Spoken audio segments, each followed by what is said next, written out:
Imagine running an accounting firm, getting to work with clients all day who are passionate about something that you were passionate about, or something you super enjoyed, while also making piles of money. That's the goal on Build This Accounting Niche. Today, we're talking about summer camps, because it feels like something that could be like, kind of mission-oriented. I don't know about you, I have very fond memories of camps growing up. And it's one of those things where you think about it and you're like, is that really a thing? Like, are there really that many people that do it? I looked into it. Boy, howdy, is that a thing. It is big business, and it is plenty big for you to build a firm around. So let's go build the premier firm for summer camps.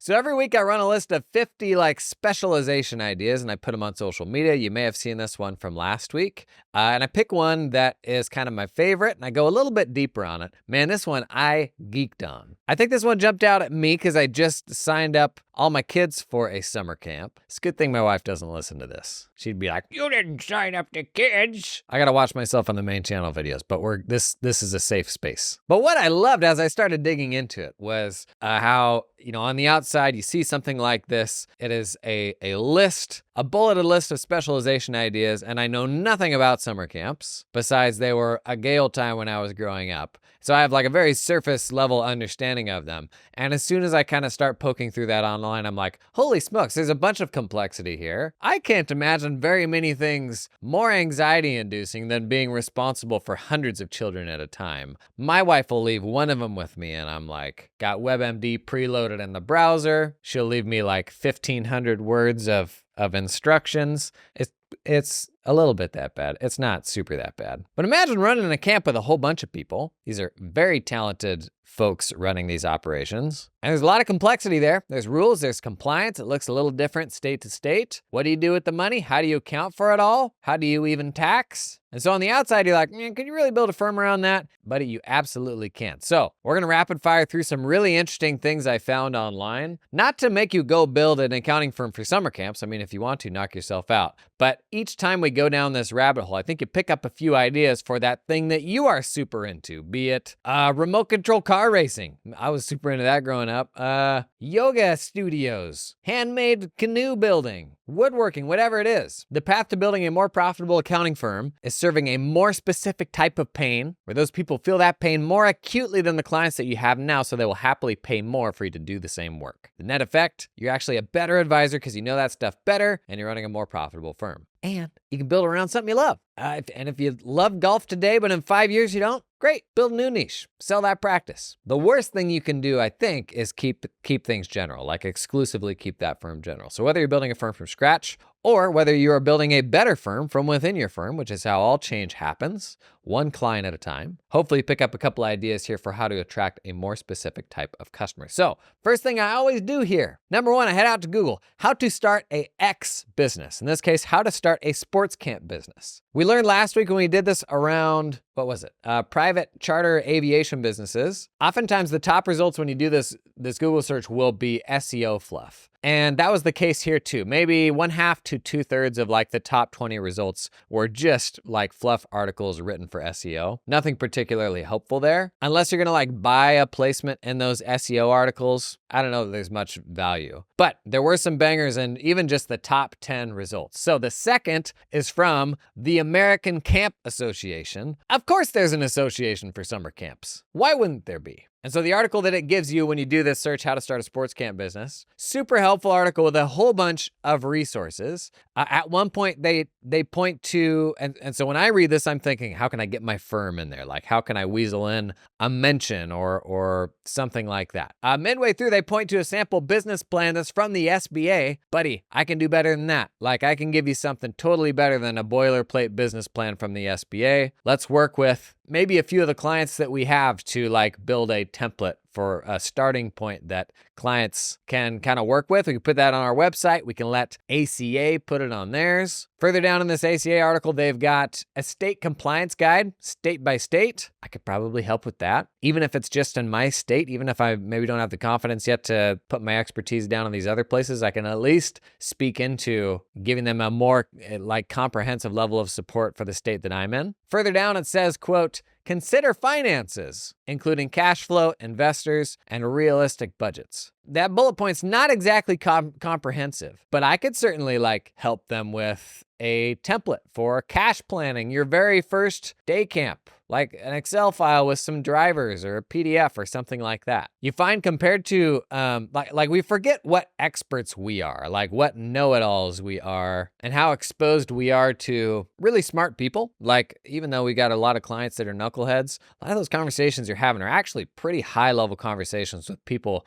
who within their domain are pretty darn successful. And so when you see an article like this from a big group, oftentimes it'll be like, it's not a real high bar, and I can probably help here. Now, other stuff that the ACA does that I could totally get involved in, webinars. They do live webinars and pre-recorded webinars. Finance, accounting, compliance, payroll, stuff like that. This is something that every single camp is going to run into, but nobody goes into the business of running camps so that they can do this stuff. Like, in many ways, we are taking out the financial garbage. Like, we're doing this stuff that is a byproduct of running a business that nobody wants to do, but somebody has to show them how to do it or do it for them. And so usually the solution here is show them how to do it or how it works. And then they go, whew, can you just do it for me? Nice work, you got another client. ACA has accreditation. So the camps themselves can become ACA accredited. And there's a whole bunch of hurdles to this. Basically, you apply and there's thresholds like it has to be, over 3 days. And there's requirements around staffing and a lot of the logistics of how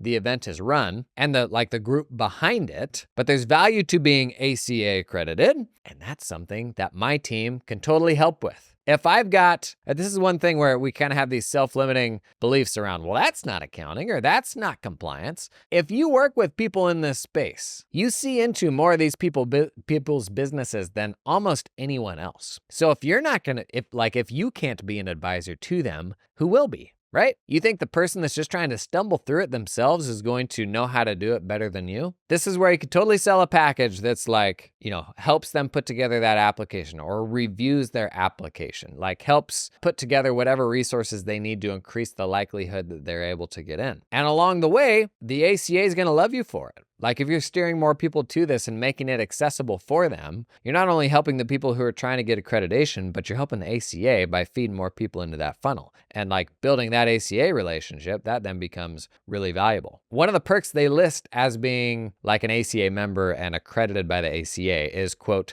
business partnerships and vendors.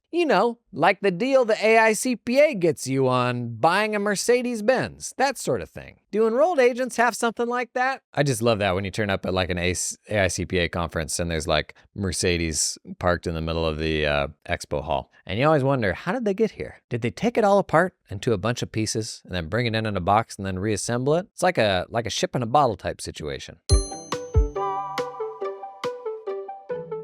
Gang, this episode is sponsored in part by Accruer. Have you seen this one yet? We did a demo day on the main channel for it a few months back. So Accruer, all it does is it connects to your QuickBooks Online files. And whenever it sees an expense or an invoice or anything like that in the description, I think the phrasing is for period, date to date, it will automatically post journal entries to accrue that revenue, that expense, that payroll journal entry even, to accrue that across periods. It will prorate it by the number of days in a month. Even if you go in and you change that down the road, you change that description to a different date, it will update all those accrual journal entries. So if you've got clients doing contracts where that revenue gets recognized over, a year or two, a number of months, and you got a whole bunch of those going on at the same time, makes that super simple. If you got clients doing prepaid expenses and you actually track them, makes that super simple as well. The payroll journal thing was actually really cool to me because it will then figure it out based on the number of days in either period. It's all super smart. By a company called FinOptimal, they're building a whole bunch of these little kind of tools for public accountant folks like us. To check this one out, head over to accruer.com or check out the link in the show notes.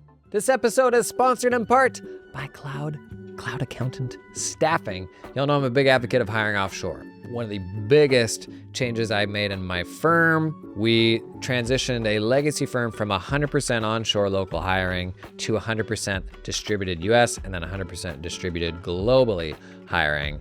And honestly is the best thing we did. It virtually alleviated all of our hiring pains, completely changed how we thought about staffing projects and the type of work that we wanted to bring on. Because you know what? The folks we hired offshore, really freaking good. A lot of misconceptions around the type of people that you hire offshore because your enterprises will oftentimes use offshore folks for like menial work. Absolutely not the case. There are tens of thousands of people working for Big Four accounting firms, offshore, outside the US. You can get folks that can do anything from tax to junior level stuff to super senior level stuff. But try to do that yourself, figure it all out yourself. That's gonna be hard, it's gonna be scary. Really good place to start. Cloud Accountant Staffing, they will hold your hand through that process. Their story is super simple. An accounting firm in the US hired a bunch of people in the Philippines, fell in love with them, but didn't fall in love with the fees they were having to pay to the staffing companies that were managing these employees. So they built their own solution, and now they're starting to pull other accountants in. I'd encourage you, a big tipping point for me was when I was like, I'm gonna stop being opinionated on this and just try to learn. And so I talked with other practitioners, I talked with some of the vendors that would like help you get into offshoring.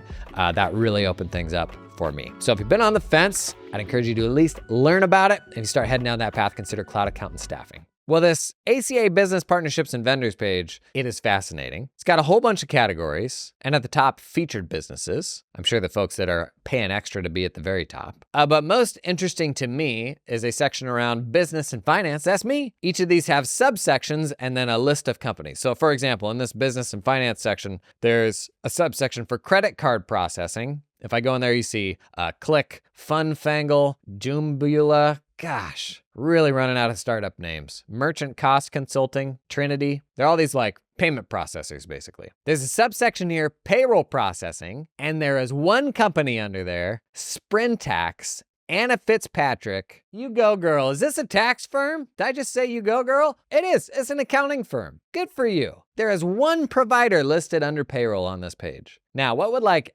accounting work, tax work come under? There's a section here for financial services, and there is one accounting firm in here. Luca. I know Luca. Who's Luca? Are you listening to this right now? Please post in the comments of the YouTube video if you are. Trey Fulmer, I know that name. So you got basically two accounting firms listed in here. This is great. Now, sometimes these things can be gold. Like I've got a buddy who owned a firm and they got listed like on a page for a software vendor who sells software to interior design businesses. They're like the leading platform for those folks. And they have a little page with a list of advisors they recommend. And they were like at the top and they got more leads from that than they would ever know what to do with. So sometimes it can be gold. Doesn't mean you necessarily want to work with all those people, but it's better than nothing. Other times, it could be like the Intuit Pro Advisor Network, and you get either absolutely nothing or nothing you ever actually want to do. But if nothing else, it's also like a stamp you can put on your website that adds a lot of legitimacy to you. You're some sort of, ACA partner or something like that. I'm sure they have graphics that you can use to put that on your website. Like, congratulations, you're like the best accounting firm for those folks overnight. A couple other helpful results in the top 10 Google search results for searching how to start a sports camp business. Another one I jotted down, company called Upper Hand. It's basically a tech or it's like a software and advising company for sports facilities and camps. Whole bunch of information around how their platform works for running summer camps, and the kind of hero article for how to run a summer camp has 3 free templates in there. Like there's a list with several big old buttons for grab our free template for this and that. There's a staff background check template, an athlete evaluation, an incident and injury response kit. But on a roundup list of things you need to consider if you're starting a summer camp, got to be something finance and compliance in there, right? And I can totally weasel my way in to be like, hey, here's a template that you could totally use, tinker with to put right here. I just want my name on it. In this case, if you want to download any of these templates, you have to give them your email address. Bonus points if I can negotiate getting anyone's email who tries to download my template specifically. That would be gold. Just don't get spammy with it. We talked about not too long ago when we were talking email newsletters. If you go out and buy a list of email addresses, the likelihood that anybody's going to care when you start emailing them is generally pretty low. In fact, it can be a little risky because a lot of them will start sending your stuff to junk, and it could hurt like the deliverability of emails from your domain. So if you do get something like that, I would probably send them like one email giving them the opportunity to opt into your newsletter or some sort of like drip email campaign. But company like this, software company, a lot of people hitting that page every single day. If you have a template that you could also put on your own website, you've already built it, like let them use it as well, and it can get you some more exposure. This company also has a blog. It has an online community for folks running camps and sports facilities. That sounds like a great place to be hanging out, being helpful, if not just hanging out and learning. They do white papers. They have an ambassador program, which looks like it's basically a way to sell affiliate, which actually isn't a bad gig, particularly for larger, more expensive platforms. Like if you can be a reseller or a firm that, because there are firms that will like exclusively work with,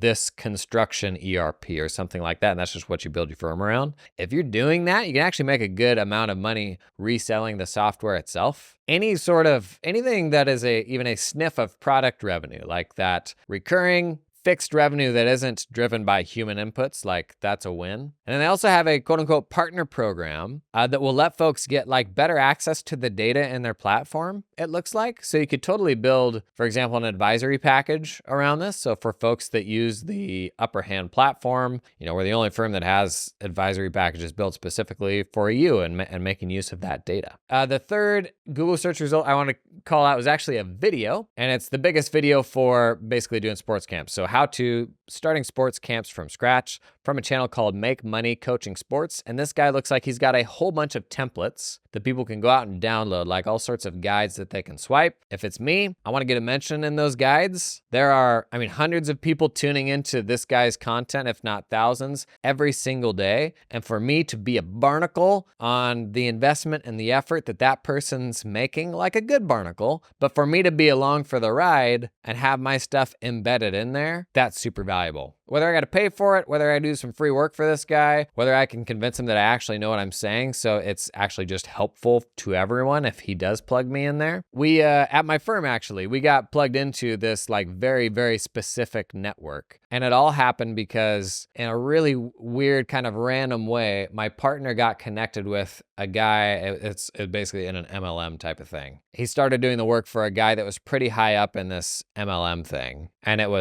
we started pre-COVID, so the MLMs, most of them seemed to really take off during COVID. This client had a YouTube video, which by normal YouTube standards, like mainstream standards, is not a huge number of views by any means. But it's like 45 minutes soup to nuts, how to run this type of business. And like 40 minutes into it, he mentioned my partner's name. And that drove years of work. Like, a lot of money of work. And it's just this one reference buried in this video where people were going out and watching YouTube. That stuff is gold, man. That's one thing I tell my advertisers on my content. I'm like, YouTube especially is very unique. I can shoot a demo of your tool and people will watch it for the next 7 years. So like, don't give me a link that you want people to click on the next 30 days. Don't get too caught up on like, is it publishing this week or next week? Like the reality is that stuff has value for years and years and years and years. And so if there's somebody out there that's speaking to the audience that you want to get in front of, man, make them your friend because they're making big investments and getting in front of the same people that you want to get in front of. Okay, those are 3 helpful things from the Google search results. Like, honestly, that's enough to keep you plenty busy, it seems like. Let's talk about events though. We're gonna look at events and then magazines and then podcasts and then consultants that I found. Events, the ACA has an events page with events, like multiple events per week around the country.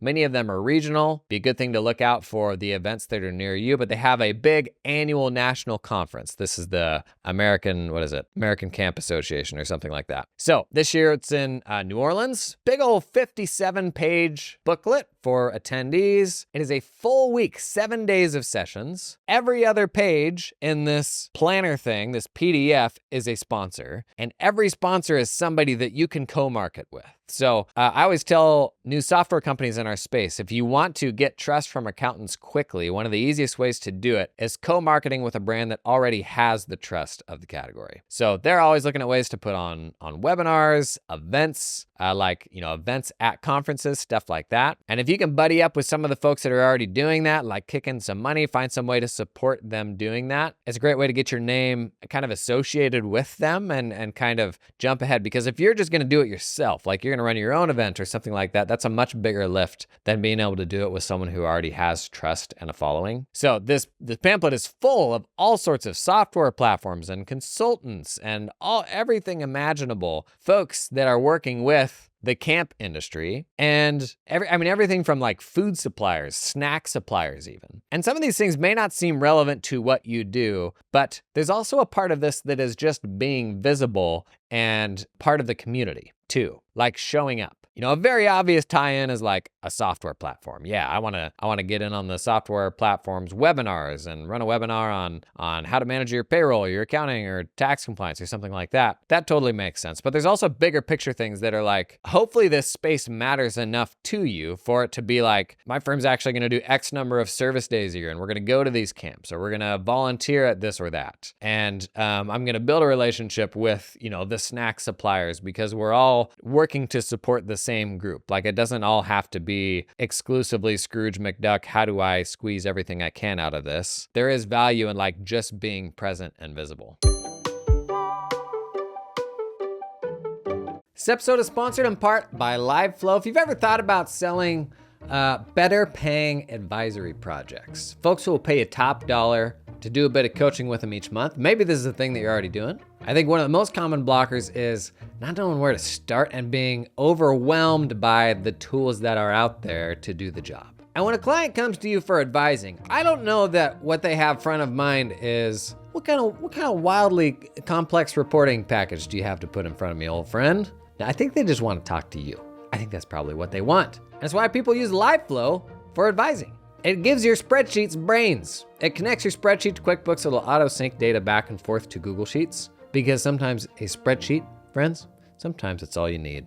Now, LiveFlow's got a whole pile of advisory templates on their site. If you haven't sold advisory before, these things are a great place to start. Literally spin it up, connect it with LiveFlow, and Bob's your uncle. It's pushing that data in. You've got some really good talking points to go through with your client. And because it is a spreadsheet, it's totally customizable. You can add stuff, remove stuff. You can even move cells around and they will continue syncing.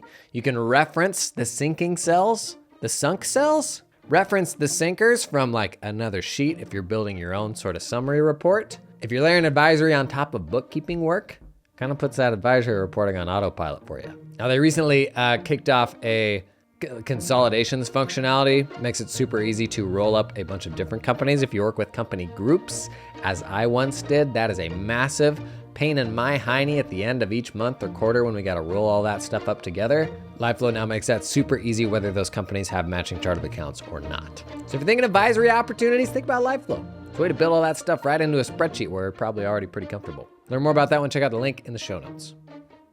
This episode is brought to you in part by TeamUp, helping you recruit top Filipino accountants without any ongoing monthly fees. The difference between TeamUp and all the other offshoring options is that TeamUp helps you hire staff directly. No middleman. You work directly with your new hire in the Philippines. Hire the person, not the company. Guys, gals, gang, here's just a few reasons to hire directly. You have access to higher level talent. Makes sense. You have complete control over team culture and training. They keep 100% of what you pay them, and it's a lot more affordable for you, so you can retain your team for the long term. TeamUp can source accountants with experience working at US or Australian firms, familiar with tools like Xero, Cubio, and Dex. Also recruit specialist roles, team leaders, tax specialists, administrative assistants. Thought experiment. What if you had an executive assistant for the first time this tax season? Just throwing it out there. What would they do? Start at that email video I did on the main channel recently. Get help with that stanky old inbox. I digress. TeamUp recruits these talented folks for a flat one-time fee of $4,000 US American dollars. That's it, 4K one time. Somebody at Robert Half just did a spit take. Robert Half reference. We ever gonna get Robert Half to sponsor this podcast? Not anymore. And they can connect you with an affordable employer of record if you need help with payroll and compliance. once you hire that person. Big fan of hiring in the Philippines. You know, I did a bunch of that. Check out the link in the description to learn more about TeamUp. Now, ways that you can work with events like this: sponsorships to a degree, but I'm 50% like, yes, sponsorships are a good use of money. We, especially accounting firms, forget how just oftentimes one great client can blow the doors off the ROI from a seemingly expensive sponsorship. Like, most firms are gonna be like, why am I gonna drop 10 grand on this thing? And it's like, you get a good client or two, and you've like, that was already a slam dunk decision. Not to mention the actual compounding benefits of attracting great clients and being visible. So 50% of me says that when it comes to sponsorship. The other 50% of me says that event sponsorships are like for suckers or for the more mature companies with the deeper pockets. And instead, I want to find the side door. Like, I don't want to go through the front door. I want to find the side door. Like, what's the way in where I can get on stage without having to spend money? And there's almost always a way to do that.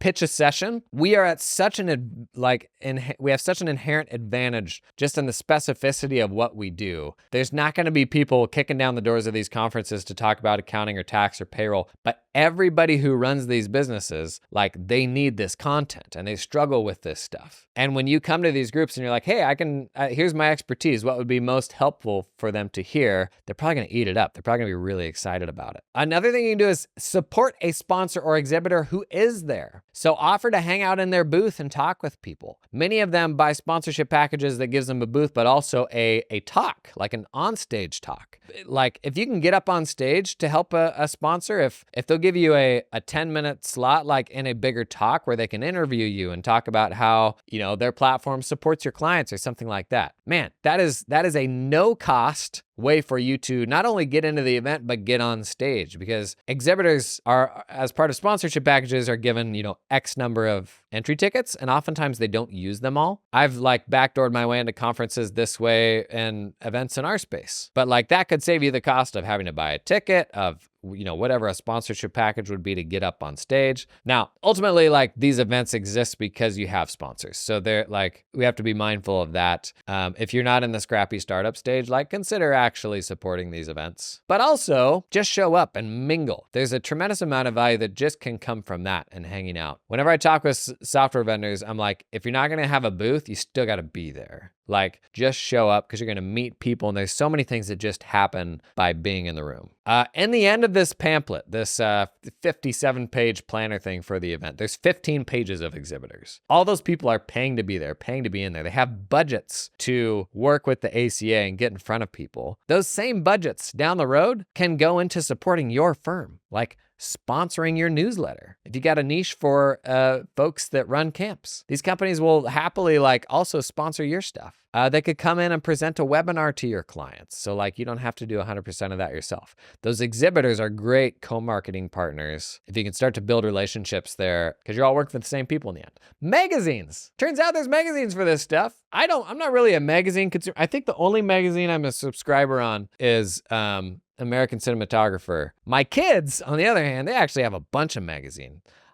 Highlights, a classic. You don't get the dino stickers anymore. There's this Lego magazine they get that's really good. Seems like they're always getting magazines. But there is a camping magazine from the ACA. How many people have picked up that and been disappointed to find what it was actually about? But again, with all these magazines, you've got a whole bunch of sponsors. All of these magazines have a bunch of write-ups about people who are starting camps that you could potentially do work for, people supporting the camp industry. And just like we saw last week in that private air charter magazine, there was a whole like 4-page write-up about a gal who got into interior design, but then specialized in interior design for jet interiors. Equally interesting story. Maybe that's being generous. You're an accountant. You decided to specialize in working with camps. That's a pretty interesting story. Like, you could even maybe get a write-up about you and your firm and what you do in these magazines. When it comes to these magazines, another way to offer your support is writing for them. Like, start with writing an article. If these magazines have a great distribution and a lot of people see them, you know, a recurring column in there could be great, but don't start with that. Don't say, hi, my name's Steve. I would like to write a column for you. That's a big commitment and a hard thing to say yes to. Just say, hey, this is my expertise. I do it for a bunch of people. I would love to write an article for you on this. Tell me what the requirements would be. Happy to send it over. If you don't like it, no big deal. Podcasts, there's a whole bunch of them. This is always shocking to me. I'm telling you, gang, like this is the power of the internet. The internet has so many little nooks and crannies that you never see because we live in algorithms that only show us the stuff that we're into, not highlights from camp podcasts. But the fact that all these nooks and crannies exist online mean you can build such a more specific firm than was ever possible before. 9 camp podcasts you should be listening to. Camp Owners Podcast, exploring ideas and best practices for professionals in the private camp industry. Day Camp Podcast, Campwire Podcast, the Sherry Group Pod, Inspiring Radical Empathy, The Scamp Life, Camp Code, Beyond Camp, The Camp Hacker. These are all real podcasts that you can sponsor. You can go on as a guest or do your own thing. Make your own. Last, consultants. We didn't dig into this too much last week, and consultants are actually a great hub, not unlike influencers who are putting a lot of work into getting in front of the people who you also want to work with. All I did, I Googled summer camp consultant, and boy, are there a lot of them. Camphacker.tv, summer camp marketing consultant and professional development. Whole bunch of stuff. They sell like digital products. They've got a software platform. It looks like a paid community. Man, so many ways that you could be helpful there. Camp-consulting.com, the Camp Connection, the Camp Consultant. All these people that look like they've actually been doing this for like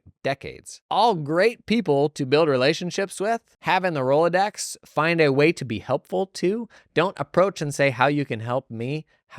Hey, you, how you help me. You approach and you say, hey, how I help you. Find a way to be valuable to them, and don't underestimate the value of you just being you with what you know. Accounting, compliance, payroll, whatever it is. Now, totally a big enough space to build a super cool firm around, but what you always find when you go into a space, on the outside, you're like, oh, dental, like, yeah, I could build a firm around dental. But once you get into it, you learn all the people there and all the vendors, and you go to the conference and you're like, oh, wow, this is a big ecosystem. There's a whole bunch of people. There's snack suppliers for camps. There's software platforms for camps. You find when you get in there, there's always another level deeper, and probably another level deeper beyond that, but you don't find that deeper level until you take the first step. And so camps, that's interesting. But in every one of these situations, private air charter included, there's probably a level beyond that that's even more interesting. So that could be sports camps, church camps, camps for folks with disabilities, grown-up camps, the larger ecosystem of folks serving the camp industry. Don't be afraid to stop at day camps because you can probably go even further. And in general, when you go further, you're getting more specific about the pains that you're solving, can command higher fees, and will genuinely do a better job for people than you will ever do if you're just solving folks more generally. And if you can marry it with something that you're passionate about, gang, that's the dream. That's super cool. Whether it's something you enjoy, whether it is more missions oriented for you, life is too short to be worried about making your hobby your job. If you ruin it by making it your job, I bet along the way you'll probably find something else that you love. Because the alternative is like actively not pursuing the things that you love. How is that good advice? I have a theory that whole thing came from actually like employers trying to get employees to like shut up and work. That's got to be what that comes from, right? Don't go pursue your passions. Give me that TPS report. Like that has to be where that whole thing came from. And I'll be honest, until maybe 6 months ago, I just accepted that as truth. Like, don't make your passions your job. Until I'm like, well, that's kind of what I did. And I'm having a good time. I learned that I really loved making videos that would help people. And so then that became my job. And do I regret it? And I'm like, no, like it's kind of great. I can definitely see myself burning out someday. I could see myself not loving it forever. But if I compare the journey I'm on now and the new things that I'm discovering that I love and how that has like enriched my life compared to having never done anything different and just kept doing the same thing until the end of time. Oh my gosh, take that new path because you never know what could be there like waiting for you. What a nice feel good way to wrap it up, huh? Okay, everybody grab hands and let's sing the outro music together.